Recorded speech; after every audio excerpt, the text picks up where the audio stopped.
Hey guys, what's up? Welcome to another video. So for today, things are going to be kind of different. I'm going to be explaining stuff with pictures because I was unable to make the video. So forgive me if things aren't clear.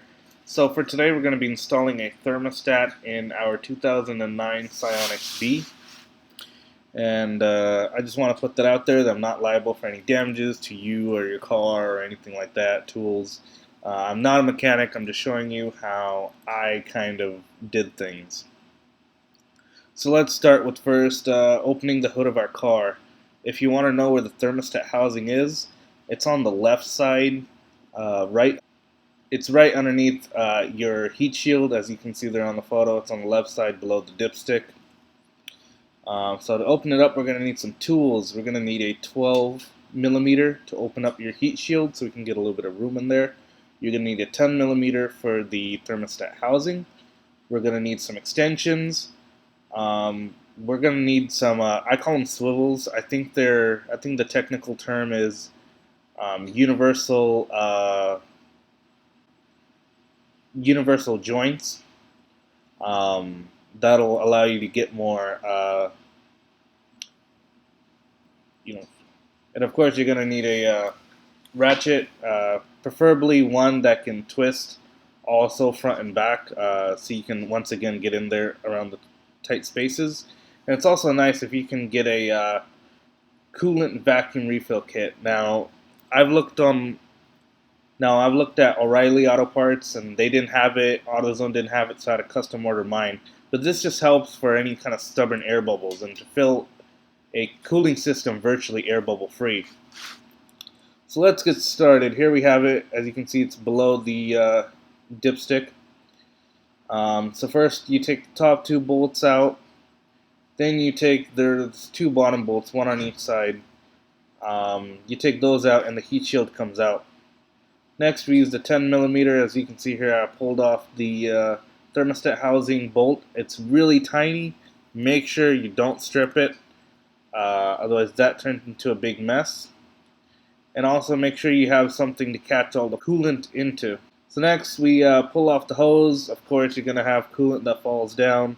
That was within the hose. So we take our brand new thermostat that we bought, OEM or third party, depends, it's totally up to you. I installed a third party one in this time. Make sure you get a seal for it. Next we, as you can see there, I have an arrow pointing. There's the old thermostat. I used a screwdriver to kind of yank it out. Put the new one in its place. You're going to have more coolant that comes out. So there's the old one. As you can see here, I believe this is OEM, and you can tell by the large. So next we go to our coolant reserve and we open it up and we fill it up all the way to the top. And we go into our car and we start it up. And make sure to keep your eye on the temperature gauge and make sure that it doesn't go past the middle or just before the middle.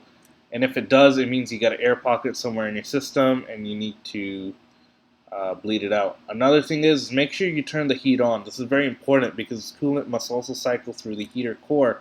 A lot of times air pockets end up getting stuck there and we don't notice it until we turn on the heater or things like that. And the air bubble goes inside the block and then it just turns into a mess and you're usually somewhere on the road. And it sucks when your car is overheating and you're pulled off on the side of the road. So make sure you turn your heat all the way on high for, for a good 5-6 minutes, and just let the fluid cycle through every part of the system. If you do get some air bubbles, try to the radiator hose. Try because it is a pressurized system.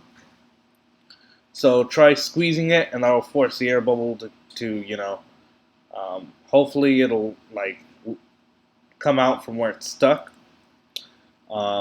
What we did is we didn't, after we filled the coolant system up right away, we didn't put the cap on. We just let it kind of, we didn't let it pressurize, I guess. So we kind of left it off until the car was reading just below halfway on the temperature gauge, and it kind of stayed there for a long time. Make sure to fill your coolant up into a bottle or something, because it is sweet, and animals come and drink it. Around my house, I have a lot of pets and things like that, neighbors, and I don't want them to drink it and then they get poisoned, and that's just crappy for everyone. So yeah, make sure you just take responsibility for it and fill it up. Next, we close the hood and we take the car out for a test drive. Make sure everything's good. Usually if your car is running about 10, 15, 20 minutes between idling and driving it in city, maybe taking it on a little bit. If you never see the temperature gauge spike, you should be just fine. But if you do see that, then I would recommend going to the next stage, is getting this vacuum refill kit. What this does is you literally on one end, it's literally like a gauge, and on one end you hook up a shop compressor, and it literally sucks after you drain it. Um, the good thing about this is I saw a diagram, and there's a bolt. I think it's right above the uh, oil pan, or on. There's actually a coolant bolt that you can undo, and you can drain it out of the block. And then you have one for your radiator, so you can completely empty the system out, and then hook up this vacuum kit where it'll suck the air out of the system. I mean, it can make your hoses go completely flat. Uh, and then basically once you get, I think it's -20. I forgot what the actual units of measurement is. But once you get to a certain point on the gauge, you can literally put a hose into like a giant barrel full of coolant, and it'll literally, because of the negative pressure, it'll literally suck it up and fill up your whole system virtually air bubble free. So you might have to do that if you can't get it out. Thanks for watching. Rate and subscribe. I hope it helped you. This video was actually to more help people out, because I've seen that there really is no. Maybe it's easy. That's why people don't make videos and stuff on it. But that kind of tossed me up that there was no radiator cap, and this is my first car where I had that situation where there was no radiator cap and there was no inline cap. The only cap was the reservoir. So thanks for watching.